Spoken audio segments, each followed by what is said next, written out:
نصلی و نسلم علی رسولہ النبی الکریم اما بعد فاعوذ باللہ من الشیطان الرجیم بسم اللہ الرحمن الرحیم قال اللہ تبارک و تعالی فی القرآن المجید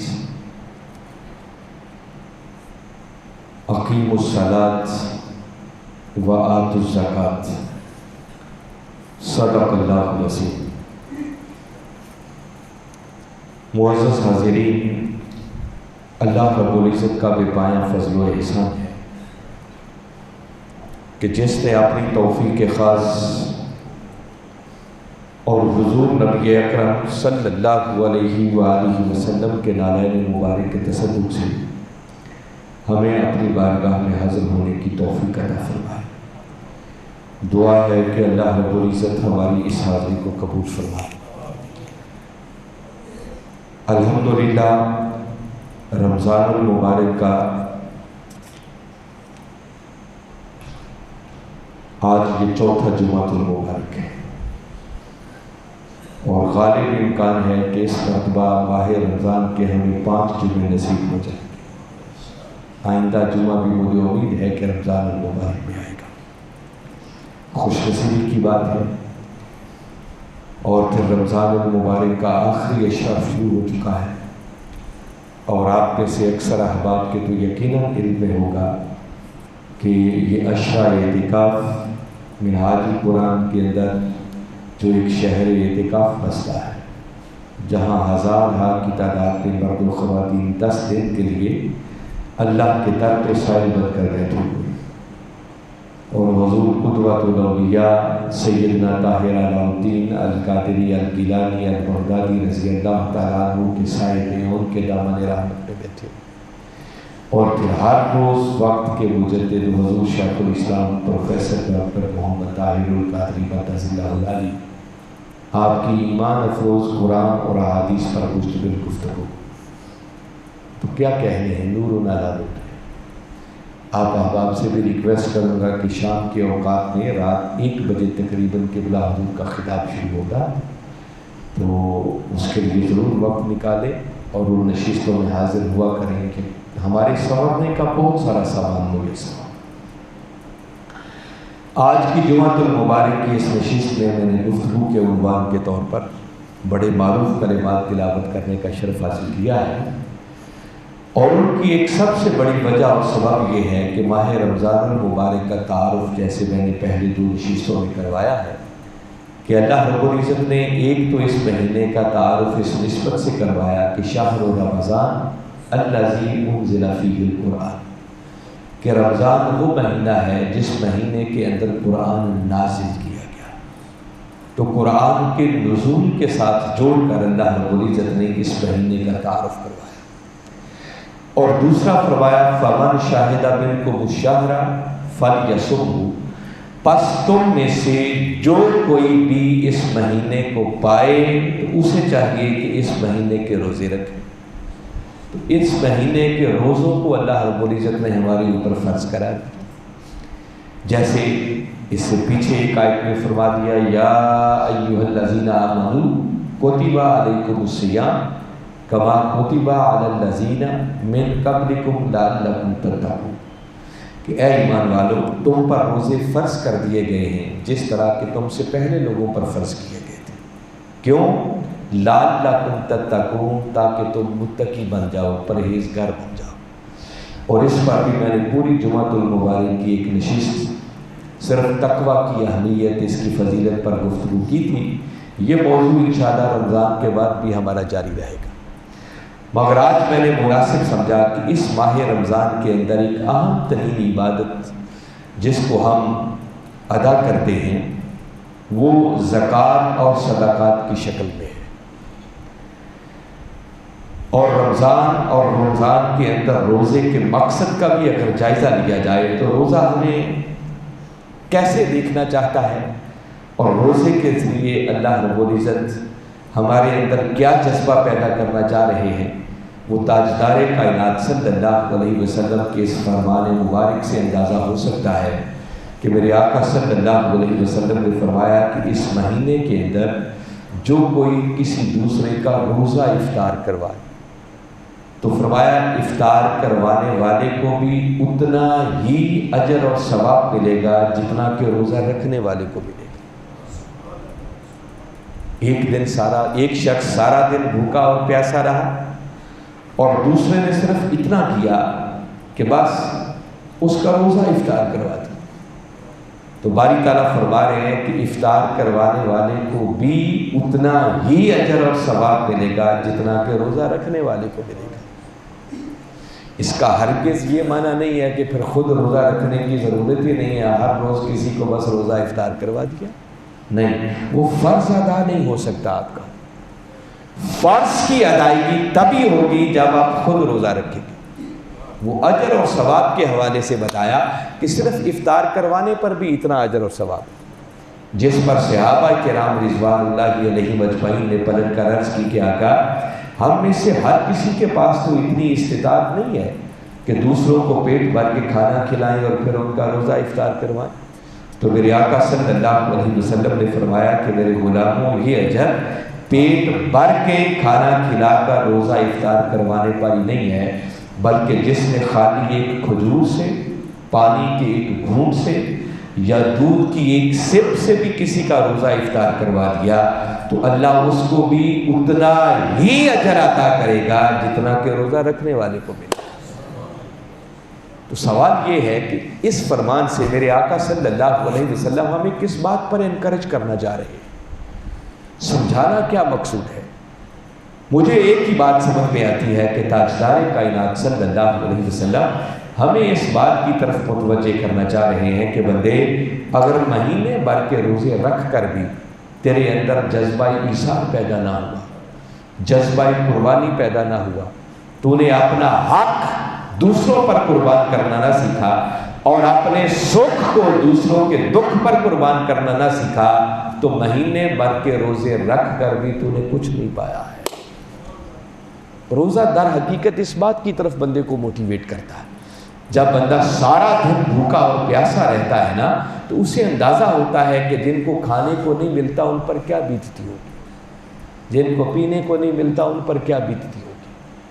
تو یہ جذبہ ایثار، جذبہ قربانی بندے کے اندر پیدا کرنا روزے کے مختلف مقاصد میں سے ایک اہم ترین مقصد ہے۔ یہ وجہ ہے کہ اس جذبہ ایثار، جذبہ قربانی کو، اپنے مال کو اور اپنی نعمت کو کسی دوسرے پر خرچ کرنے کو اگر قرآن پاک کا مطالعہ کریں تو باری تعالیٰ نے بڑا اپریشیٹ کیا۔ سورہ فاتحہ ہے، اس میں مرکزی مضمون ایک ہی ہے، اہدنا الصراط المستقیم، مولا مجھے صراط مستقیم کی طرف ہدایت عطا فرما۔ آگے سورہ بقرہ شروع ہوتی ہے اور اس میں پھر اسی قرآن کی بات ہے کہ یہ قرآن وہ عظیم کتاب ہے جس میں کسی شک کی کوئی گنجائش نہیں ہے، مگر یہ ہدایت ہے متقیوں کے لیے، ہدی للمتقین۔ متقی کون ہے؟ جب متقین کی صفات بیان کی تو فرمایا الذین یؤمنون بالغیب، متقی وہ ہیں جو غیب پر ایمان لاتے ہیں، ویقیمون الصلاۃ اور نماز قائم کرتے ہیں۔ اب غور کریں، ایمان اور نماز کے بعد متصل اگلا حکم جو باری تعالیٰ نے دیا ہے، فرمایا وَمِمَّا رَزَقْنَاهُمْ يُنْفِقُونَ، یہ تقویٰ کی خیرات ان خوش نصیبوں کو میسر آتی ہے جو ہمارے دیے ہوئے رزق میں سے خرچ کرتے ہیں۔ یہ پہلا بنیادی حکم ہے جو قرآن دے رہا۔ روزے کا ایک مقصد تقویٰ بھی ہے، جیسے میں نے ابھی آیت پڑھی لعلکم تتقون، روزہ چاہتا ہے کہ تم متقی بن جاؤ۔ تو باری تعالیٰ نے متقی کون ہوتے ہیں ان کی صفات بیان کرتے ہوئے فرمایا کہ اس کے لیے پہلا تقاضا ایمان، وہ دولت اللہ نے ہمیں عطا کر دی۔ اس کے بعد فرمایا اگر متقی بننا چاہتے ہو تو اگلا کرنے والا کام یہ ہے وَيُقِيمُونَ الصَّلَاةَ، کہ پھر نماز قائم کرنا ہوگی، اور اس کے بعد وَمِمَّا رَزَقْنَاهُمْ يُنْفِقُونَ، فرمایا جب تک ہمارے دیے ہوئے رزق میں سے خرچ نہیں کرتے تمہیں تقویٰ کی خیرات میسر نہیں آ سکتی۔ اور یہاں یاد رکھیں صاحب نصاب ہونا بھی ضروری نہیں ہے، یہ پہلا حکم خرچ کرنے کا قرآن میں آ رہا ہے، یہاں زکوٰۃ کی بات نہیں ہو رہی۔ فرمایا وَمِمَّا، ما عموم پر دلالت کرتا ہے۔ فرمایا جس کو جو کچھ اور جتنا بھی ہم نے عطا کیا ہے جب تک ہمارے دیے ہوئے میں سے خرچ نہیں کرتا وہ تقویٰ کی دولت کو نہیں پا سکتا ہے۔ اس کا مطلب وہ روزے کے مقصد کو حاصل نہیں کر سکتا جب تک بندہ اللہ کی راہ میں خرچ نہیں کرتا۔ اور دوسری بات باری تعالیٰ نے ان کلمات کے اندر بندے کو اس بات کی طرف بھی متوجہ کر دیا، وَمِمَّا رَزَقْنَاهُ، فرمایا اس میں سے جو کچھ ہم نے عطا کیا ہے۔ تو بندے کو اس بات کی طرف متوجہ کیا جا رہا ہے کہ بندے یہ یاد رکھ لے کہ تیرے پاس جو کچھ ہے یہ تیرا نہیں ہے، یہ ہمارا عطا کردہ ہے، یہ ہمارا کرم ہے کہ ہم نے تمہیں عطا کر دیا۔ کبھی ذہن میں یہ خیال نہیں آنا چاہیے کہ شاید یہ میری محنت کا نتیجہ ہے، کوئی میری صلاحیتوں کا نتیجہ ہے، میرے اندر کوئی ایسا کمال ہے جس کی وجہ سے میرے پاس اتنا کچھ ہے۔ فرمایا نہیں، یاد رکھ لے تیرے پاس جو کچھ بھی ہے وہ فقط ہماری عطا ہے۔ یوں بھی نہیں کہا کہ جو میں نے عطا کیا، نہیں، رزقنا جمع کا صیغہ، جو ہم نے عطا کیا۔ تو جب ہم کہہ کے وہ بات کرے، حالانکہ وہ ایک ہے اور اس کی توحید کا تقاضا ہے کہ وہ واحد کے صیغے میں بات کرے، مگر وہ ایک ہو کر بھی جب جمع کے صیغے میں بات کرتا ہے تو اس کا معنی یہ ہے کہ وہ مخاطبین کو یہ بتانا چاہ رہا ہے کہ بندے یہ جو کچھ تیرے پاس ہے یہ تیرا نہیں، یہ ہمارا احسان ہے، یہ ہم نے عطا کیا۔ فرمایا اگر تمہیں صحت ہی نہ ملتی، تمہیں ویسے ہی نابینا پیدا کر دیا جاتا، ہاتھ پاؤں سے اپاہج بنا دیا جاتا، کتنے ہیں جن کو ہم اپنی آنکھوں سے دیکھتے، ویسے ڈل بنا دیا جاتا، بندے کی عقل اور شعور ہی کام نہ کرتا، کیا کر سکتا تھا بندہ؟ تو فرمایا کبھی ایک لمحے کے لیے بھی خیال نہیں آنا چاہیے کہ تیرے پاس جو کچھ ہے شاید وہ تیرا ہے، وہ تیرا نہیں، فرمایا وہ ہمارا دیا ہوا، اور کتنا کرم ہے اس کا کہ دیتا بھی خود ہے، لے بھی اسی نے لینا ہے، حقیقی مالک بھی وہی ہے، اور دے کے پھر کہتا ہے کہ ہے کوئی جو میرے دیے ہوئے میں سے میری راہ میں خرچ کر دے۔ غالب نے کہا تھا نا کہ جان دی ہوئی اسی کی تھی، حق تو یہ ہے کہ حق ادا نہ ہوا۔ بندہ جان بھی دے دے اس کی راہ میں تو یہ بھی کوئی تیر مارنے والی بات نہیں ہے۔ تو میں عرض یہ کر رہا تھا کہ خرچ کرنے کو کبھی نظر انداز نہیں کر سکتے ہیں۔ باری تعالیٰ نے نیکی کا تصور دیا، سورہ بقرہ کو پڑھیں، آیت نمبر 177 ہے، فرمایا لیس البر ان تولوا وجوہکم قبل المشرق والمغرب، فرمایا نیکی یہ نہیں ہے کہ تم اپنے چہرے مشرق یا مغرب کی طرف کر کے خالی سجدہ ریزیاں ہی کرتے رہو۔ تو پھر فرمایا ولکن البر من آمن باللہ والیوم الآخر والملائکۃ والکتاب والنبیین، فرمایا نیکی کے لیے پہلی شرط صاحب ایمان ہونا، اللہ پر ایمان، آخرت پر ایمان، کتابوں پر ایمان، نبیوں پر ایمان۔ جب ایمان ہو گیا تو فرمایا اب اگر نیکی کرنا چاہتے ہو تو نیکی کے لیے پہلی شرط یہ ہے وَآتَ الْمَالَ عَلَىٰ حُبِّهِ ذَوِي الْقُرْبَىٰ وَالْيَتَامَىٰ وَالْمَسَاكِينِ وَابْنِ السَّبِيلِ، کہ پھر کوئی اپنا مال اس مولا کی محبت کی خاطر اس کی غریب مخلوق پر خرچ کر دے۔ اس کے بغیر نیکی کا کوئی کنسیپٹ نہیں۔ چوتھے پارے کی پہلی آیت کو پڑھیں، زور دے کے باری تعالیٰ نے بات کی، فرمایا لن تنالوا البر حتی تنفقوا مما تحبون، فرمایا تم نیکی کی گرد کو بھی نہیں پا سکتے جب تک کہ پہلے اپنی محبوب ترین چیز تم اللہ کی راہ میں خرچ نہیں کرتے۔ جس کو جو کچھ ملا وہ اللہ کی راہ میں دینے سے ملا۔ روزے کا مقصد اگر تقویٰ ہے تو میں نے بتا دیا کہ تقویٰ مل نہیں سکتا جب تک کہ مولا کے عطا کردہ رزق میں سے پہلے ہم اس کی مخلوق پر خرچ نہیں کرتے، اور اس نے اس دینے میں سے پھر صاحب استطاعت اور صاحب نصاب لوگوں پر 2.5% دینا تو فرض قرار دے دیا، اس کو زکوٰۃ بنا دی۔ فرمایا اتنا نہیں دو گے تو میری بارگاہ میں مجرم ہوگے، گناہ گار ہوگی، تمہاری گرفت ہوگی، پکڑ ہوگی۔ اور اس زکوٰۃ کے حوالے سے اگر غور کیا جائے تو سچی بات یہ ہے، اسلام کے کل 5 پلر ہیں، ارکان ہیں جن میں پہلا توحید و رسالت کی گواہی دینا، اسی کو ایمان کہتے ہیں، اور وہ اللہ نے ہمیں مفت میں یہ دولت عطا کر دی کہ ہم مسلمانوں کے گھر پیدا ہو گئے، اس کا کرم ہوا اور یہ ایمان کی دولت ہمیں وراثت میں مل گئی۔ اس کے بعد پھر نماز کا قائم کرنا، پھر زکوٰۃ کا ادا کرنا، پھر رمضان کے روزے رکھنا، اور اگر اللہ نے استطاعت دی ہے تو بیت اللہ کا حج کرنا۔ مگر یہ جو ایمان کے بعد اگلے 4 ارکان ہیں اسلام کے بنیادی رکن، جن کو میرے آقا نے اسلام کی بنیادیں قرار دیا ہے، ان 4 ارکان میں سے اگر دیکھا جائے تو سب سے زیادہ نگلیکٹ اور نظر انداز ہونے والا اگر کوئی رکن ہے تو وہ یہ زکوٰۃ ہے۔ ہم زکوٰۃ دیتے بھی نہیں ہیں، ہمارا ضمیر ہمیں جھنجھوڑتا بھی نہیں ہے، ہم اتنے یوز ٹو ہو گئے۔ دیکھو نا، رمضان کا مہینہ ہے، بندہ روزہ نہ رکھے تو ضمیر ملامت کرتا ہے کہ کیسا بندہ ہے، تجھے روزہ رکھنے کی بھی توفیق نہیں۔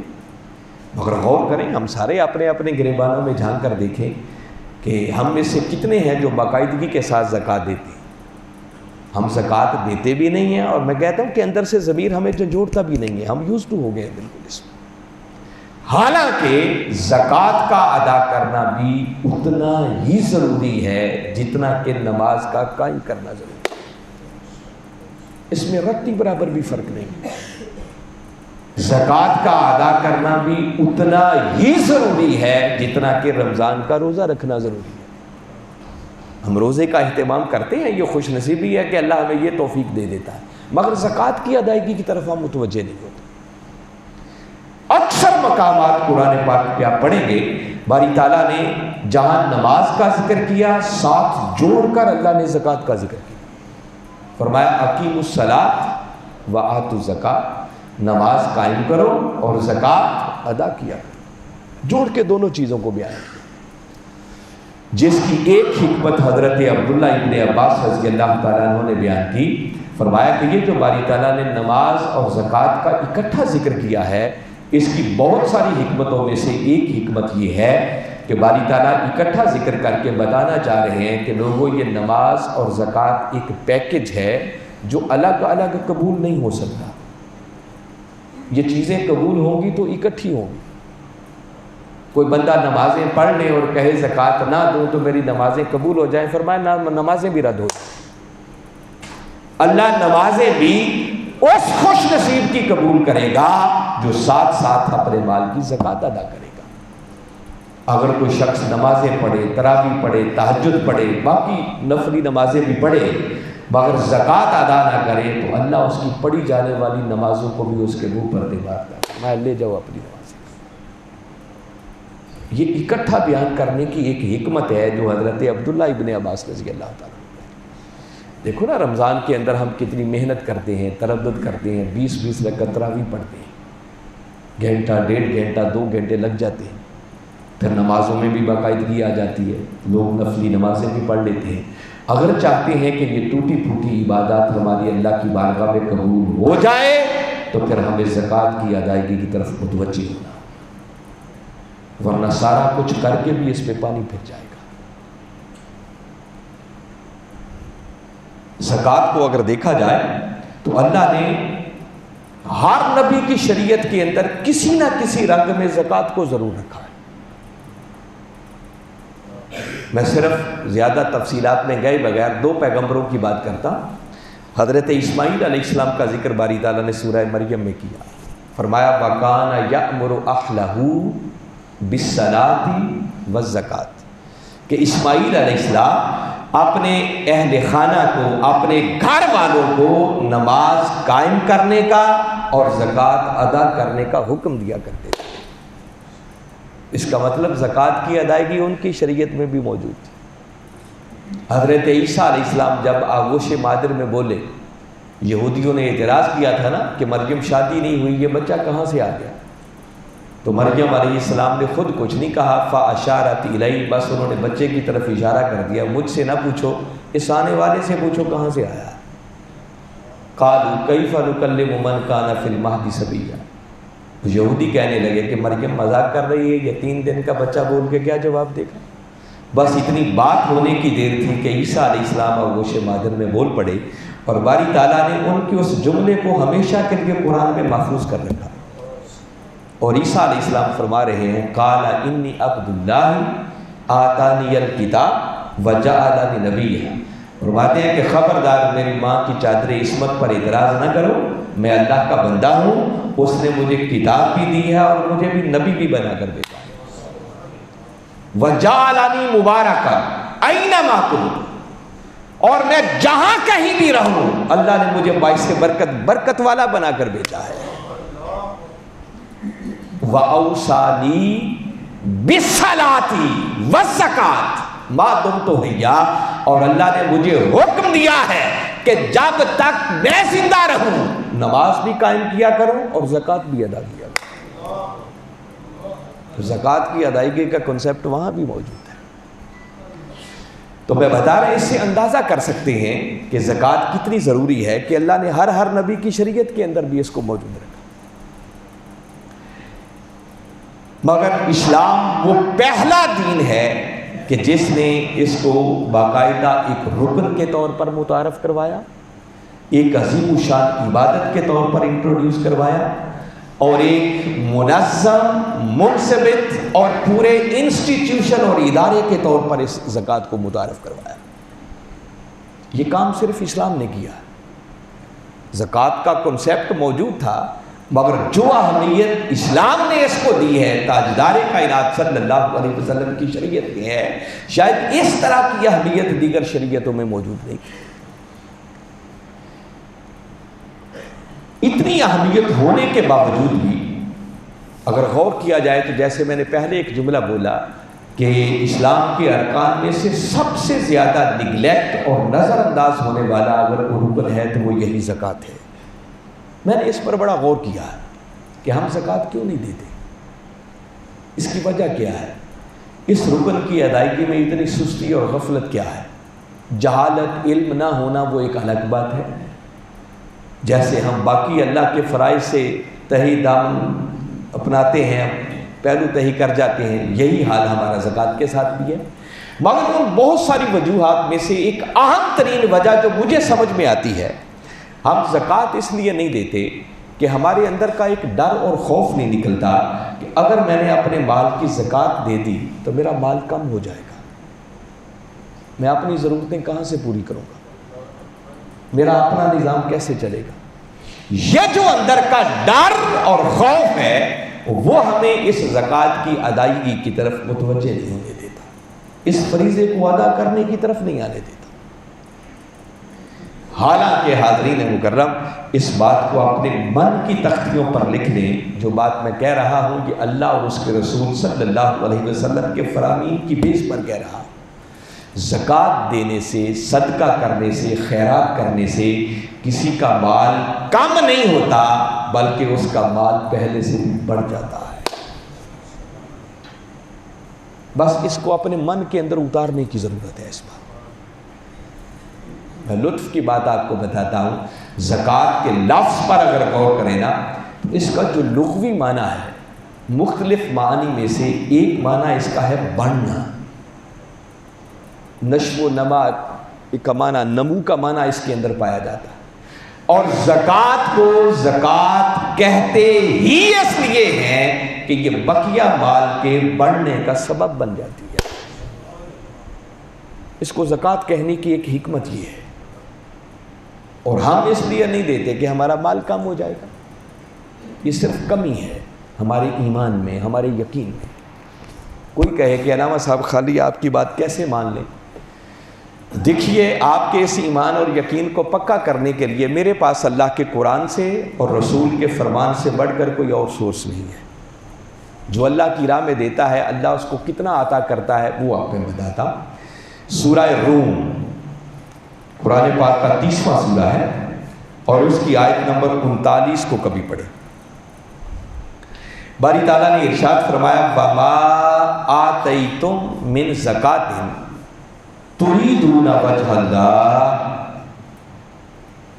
فرمایا وہ لوگ جو فقط مولا کی رضا کی خاطر، تُرِيدُونَ وَجْهَ اللَّهِ، اس کے مکھڑے کی مسکراہٹ کی خاطر زکوٰۃ دیتے ہیں اپنے مالوں میں سے، ان کے لیے حسر کے انداز میں فرمایا فَأُولَٰئِكَ هُمُ الْمُضْعِفُونَ، تو فرمایا حقیقت میں یہی وہ لوگ ہیں جو اپنے مالوں کو بڑھانے والے ہیں۔ اب قرآن کیٹاگوریکل کہہ رہا ہے، میں صرف لوگ بھی معنی کی بات نہیں کر رہا۔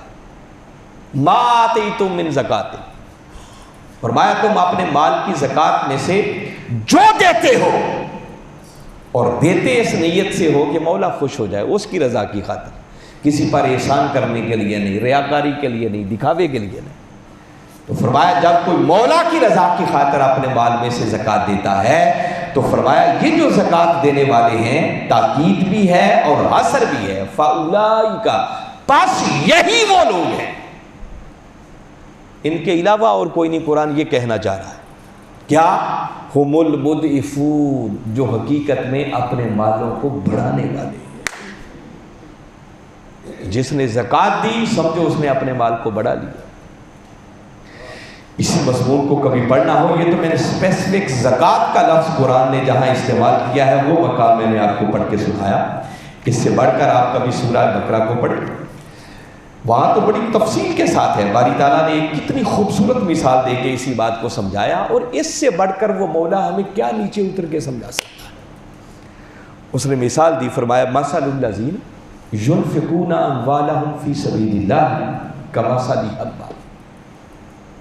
فرمایا جو میری راہ میں خرچ کرتے ہیں، مال دیتے ہیں، یا جو نعمت میں نے ان کو عطا کیا اس نعمت میں سے خرچ کرتے ہیں، تو فرمایا ان خرچ کرنے والوں کی مثال ایسے ہی ہے کہ جیسے تم اپنی آنکھوں سے دیکھتے ہو کہ ایک دانہ زمین میں بوتے ہو۔ ذرا غور کریں باری تعالیٰ نے کیسی مثال دی ہے، انبتت سبع سنابل، اور اس ایک دانے میں سے پھر 7 بالیاں نکلتی ہیں، فی کل سنبلۃ مئۃ حبۃ، اور ہر بالی کے اندر پھر 100 دانہ پیدا ہو جاتا ہے۔ یہ اللہ کا قرآن ہے۔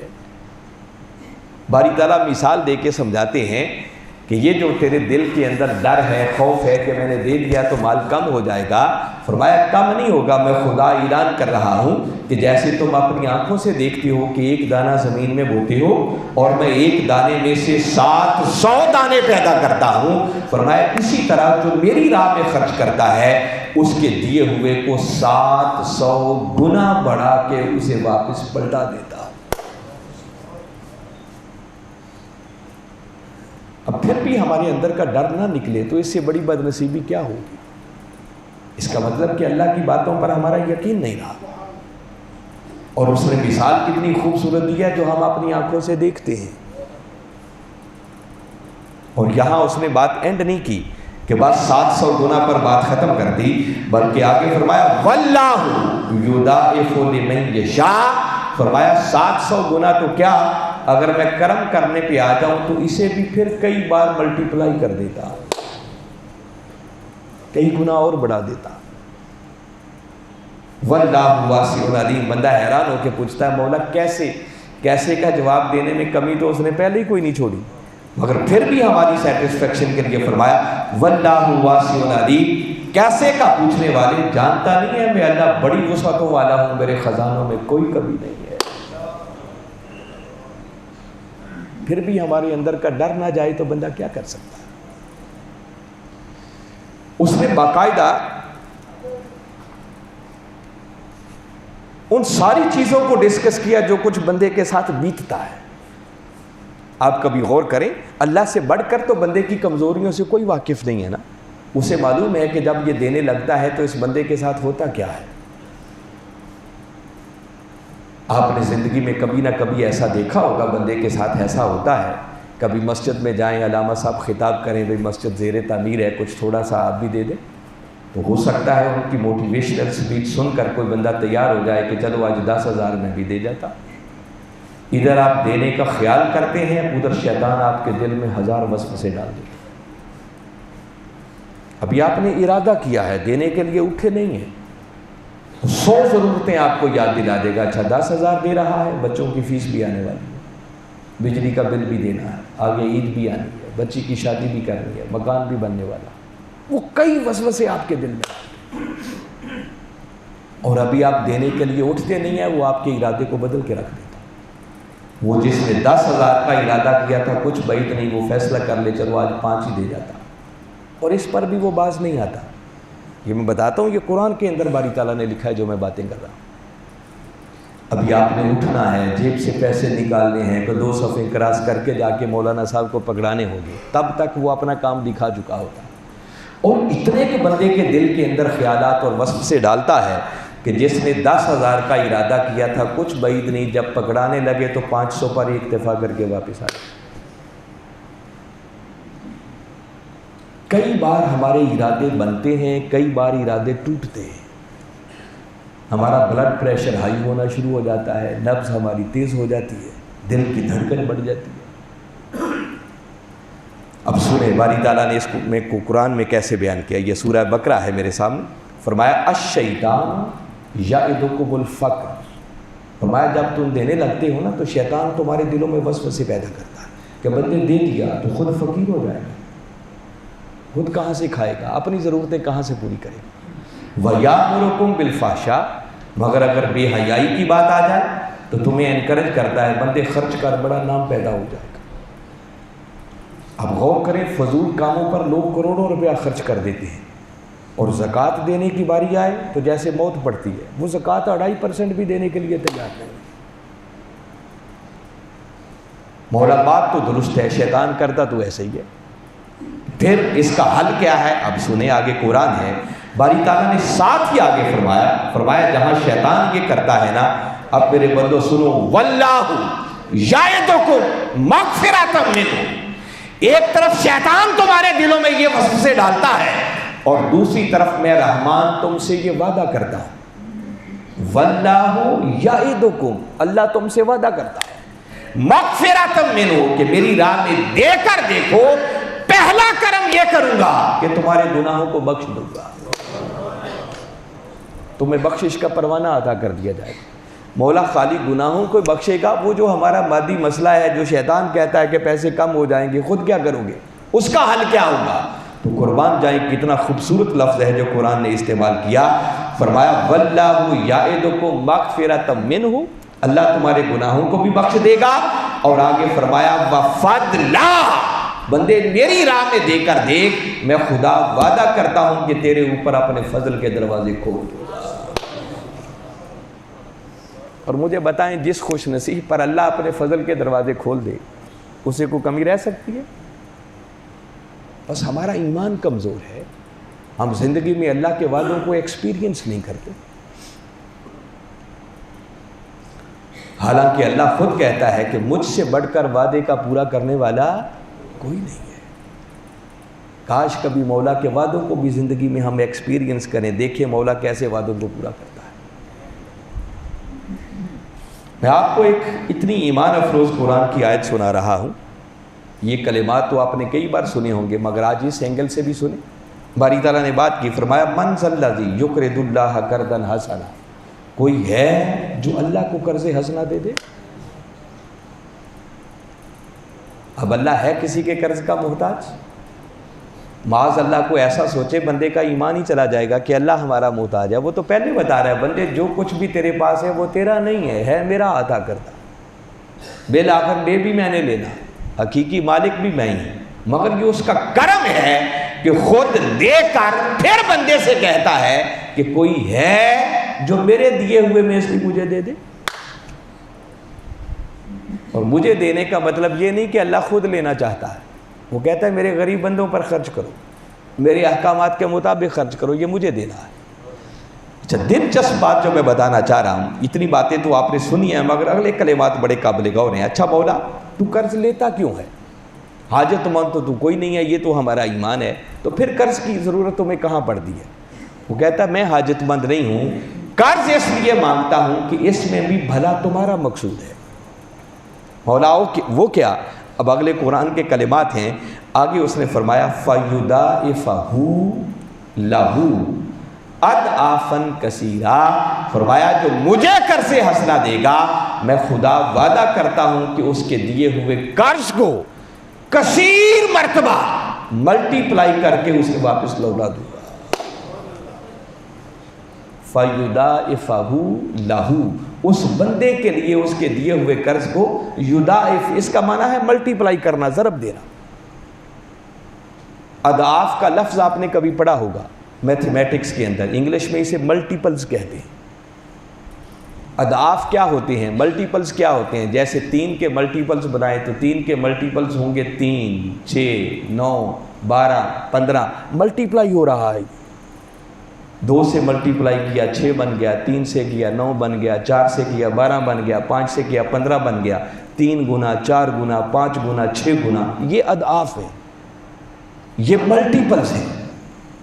اور باری تعالیٰ کیا کہہ رہے ہیں؟ کتنی بار ملٹیپلائی کروں گا؟ اضعافاً کثیرا، فرمایا 2، 4، 5، 10 مرتبہ، 700 مرتبہ نہیں، بندے مجھے قرض حسنہ دے کر دیکھ، میں خدا وعدہ کرتا ہوں کہ کثیر مرتبہ ملٹیپلائی کر کے تجھے واپس لوٹا دیا جائے گا۔ اور آج تک کوئی عقل انسانی ایسی پیدا ہی نہیں ہوئی جو اللہ کے کثیر کو سمجھ سکے۔ کثیر تو بڑی دور کی بات ہے، اس کا قلیل بھی سمجھ میں نہیں آتا۔ جو دنیا ہے نا، اس کی نسبت فرمایا گیا الدنیا متاع قلیل، یہ دنیا ایک متاع قلیل ہے۔ کہیں فرمایا اس کی حیثیت اللہ کے نزدیک ایک مچھر کے پر جتنی بھی نہیں ہے۔ اس کو دنیا کہتے ہی اسی لیے ہے کہ یہ بڑی گھٹیا شے ہے، دھنی کا معنی اس کے اندر پایا جاتا، مگر اتنی کم تر اور حقیر ہونے کے باوجود بھی باری تعالیٰ نے خود قرآن میں فرمایا کہ اس قلیل کے اندر بھی میری نعمتوں کا عالم یہ ہے وَإِن تَعُدُّوا نِعْمَةَ اللَّهِ لَا تُحْصُوهَا، کہ بندے اگر تو اس میں بھی میری نعمتوں کو گننا چاہے تو تو گن نہیں سکتا ہے۔ تو ذرا سوچو کہ جس کا قلیل کا عالم یہ ہو کہ تم گن نہ سکو، تو سوچو اس کے کثیر کا عالم کیا ہوگا۔ اور وہ کہتا ہے 2، 4، 5 مرتبہ نہیں، اضعافاً کثیرا، کثیر مرتبہ ملٹیپلائی کر کے تمہیں واپس لوٹا دوں گا۔ اور اگر کوئی سوچے کہ شاید اس سے مراد ہے قیامت والے دن ملنا، تو بابا قیامت والے دن کوئی شاپنگ سینٹر تو نہیں کھلے ہوں گے جو آپ نے خرید و فروخت کرنی ہے، وہاں ملا تو کیا فائدہ؟ وہاں نہیں، وہ اسی دنیا میں دیتا ہے، آخرت میں تو دے گا ہی دے گا، اس کے دینے کی اور شکلیں ہیں، مگر وہ اس دنیا میں بندے کو اتنی مرتبہ بڑھا کر دیتا ہے کہ بندے کے وہم و گمان میں بھی نہیں، وہ بندے کو وہاں سے عطا کرتا ہے جو بندہ سوچ بھی نہیں سکتا کہ یہاں سے بھی مجھے رزق مل سکتا ہے۔ بس یہ ہے کہ ہمارا ایمان کمزور ہے، ہمارا یقین نہیں ہے اللہ اور اس کے رسول صلی اللہ علیہ وسلم کے وعدوں پر۔ اگر یہ ایمان اور یقین پختہ ہو جائے تو میں سمجھتا ہوں اپنی دنیا اور آخرت کو سنوارنے کا اس سے آسان راستہ کوئی نہیں ہے، دیا ہوا بھی اس نے ہے۔ دیکھو نا، ہم کاروبار کرتے ہیں، بزنس کرتے ہیں، انویسٹمنٹ کرتے ہیں، کوئی ہے ایسا کاروبار اور بزنس جس میں اتنے گنا پروفٹ ہو؟ میرے نزدیک تو کوئی ایسا بزنس نہیں۔ وہ وزیر آباد میں ڈبل شاہ تھا جو ڈبل کرتا تھا، یہاں تو ڈبل کی بات ہی نہیں ہے۔ وہ کہتا ہے 10 گنا، 70 گنا، 700 گنا، بے حد و حساب ہی عطا کر دوں۔ تو کبھی مولا کے ساتھ انویسٹمنٹ کرنی چاہیے، اور وہ اس کو تجارت کہتا ہے۔ اس نے سورہ صف میں ایک مقام پر فرمایا یا ایھا الذین آمنوا ھل ادلکم علی تجارت تنجیکم من عذاب علیم، اے ایمان والو کیا میں تمہیں ایک ایسی تجارت نہ بتا دوں، ایک ایسا سودا نہ بتا دوں، ایک ایسا کاروبار اور بزنس نہ بتا دوں کہ اگر وہ تجارت تم میرے ساتھ کر لو تو مولا کیا ہوگا؟ فرمایا تنجیکم من عذاب علیم، تو تمہیں دنیا اور آخرت کی ہر پریشانی سے نجات عطا کر دی جائے گی۔ نہ دنیا کی کوئی پریشانی رہے گی، نہ آخرت کی کوئی پریشانی۔ اور وہ تجارت کیا ہے؟ فرمایا تؤمنون باللہ ورسولہ، بس اللہ اور اس کے رسول پر پختہ ایمان لا، ان کے وعدوں پر پکا یقین رکھو، ڈاوا ڈول نہیں کبھی ہونا۔ یہ نہ ہو کہ جب دینے لگے تو آپ کا بلڈ پریشر ہی ہائی ہو جائے، ایک قدم آگے جائے تو 10 قدم بندہ پیچھے کی طرف جا رہا۔ ایسے شخص کو کچھ نہیں ملتا، پہلے ایمان اور یقین پختہ، ادروائز وہ کسی نے کہا ہے نا کہ نہ خدا ہی ملا، نہ وصال صنم، نہ ادھر کے رہے نہ ادھر کے رہے۔ اگر ڈاما ڈولی رہے اور پھر دیا تو ایسے بندے کو کچھ نہیں ملتا۔ فرمایا بس اللہ اور اس کے رسول پر پختہ ایمان اور یقین، وَتُجَاهِدُونَ فِي سَبِيلِ اللَّهِ بِأَمْوَالِكُمْ وَأَنفُسِكُمْ، بس پھر اس کے بعد اپنے مال اور اپنی جان سے اللہ کی راہ میں جہاد کرو، میری مخلوق کی بہتری کے لیے کام کرو، ان کی ضروریات کو پورا کرو، ان پر خرچ کرو۔ فرمایا یہ تم کرو، میں خدا وعدہ کرتا ہوں نہ دنیا میں کوئی کمی رہنے دوں گا، نہ آخرت میں کوئی کمی، ہر قسم کی پریشانی سے نجات عطا کر دی جائے گی۔ ضرورت ہے کہ اللہ اور اس کے رسول صلی اللہ علیہ وسلم کے وعدوں پر ایمان لاتے ہوئے اس ماہ مبارک کو غنیمت جانیں۔ معلوم نہیں آئندہ زندگی کے اندر یہ لمحات نصیب ہوں یا نہ۔ زکوٰۃ تو آپ پر فرض ہے، اس کے لیے کوئی مہینہ کوئی وقت مخصوص نہیں ہے، جب چاہیں سال میں آپ دے سکتے ہیں، مگر رمضان کے مہینے کا بینیفٹ یہ ہے کہ اس مہینے میں اگر ایک نفل ادا کریں تو فرض کے برابر اجر، اور ایک فرض ادا کریں تو 70 فرائض کے برابر اجر اور ثواب ملتا ہے۔ کام وہی کرنا ہے، اجر 70 ٹائمز بڑھ جائے گا آپ کا۔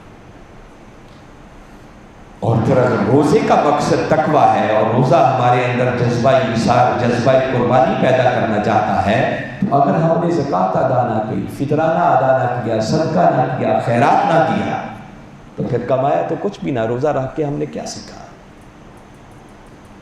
تو اپنے گلی محلے میں رشتہ داروں میں کبھی نظر دوڑا کر دیکھیں کہ کون سے میرے رشتہ دار ہیں جن کو کھانے کو نہیں مل رہا۔ ہمارے سامنے تو 10 نعمتیں دسترخوان پر پڑی ہیں، مگر کوئی ایسے بھی ہوں گے جو شاید سحری کے 2 لقموں کے لیے بھی ترس رہے ہیں۔ اور آج کل تو آپ دیکھ رہے ہیں آٹا لینے کے لیے کتنی لمبی لمبی لائنیں لگی ہوتی ہیں۔ کوئی ہے جو اس طرح گھر کی خواتین کو لائنوں میں لگائے؟ کوئی مجبور ہے تو کسی کو بھیجتا ہے۔ تو یہ آپ گھر بیٹھ کے اندازہ کر سکتے ہیں میرے رشتہ داروں میں کون حقدار ہے، کون ضرورت مند ہے، کس کی مدد کرنی چاہیے۔ فرض آپ نے اپنا ادا کرنا ہے، ان کی ضرورت پوری ہوگی، مولا آپ سے خوش ہو جائے گا، آپ کی دنیا بھی سنورے گی اور آپ کی آخرت بھی سنورے گی۔ کتنی جگہ پر اس زکوٰۃ کی ادائیگی کے بینیفٹس جا رہے ہو، زکوٰۃ لینے والے کو فائدہ، دینے والے کی فرض کی ادائیگی ہوئی، مولا خوش ہو گیا، بندے کی دنیا اور آخرت سنور گئی۔ اور فقط زکوٰۃ تک نہ رہیں بلکہ اس سے بھی بڑھ کر صدقہ کریں، خیرات کریں۔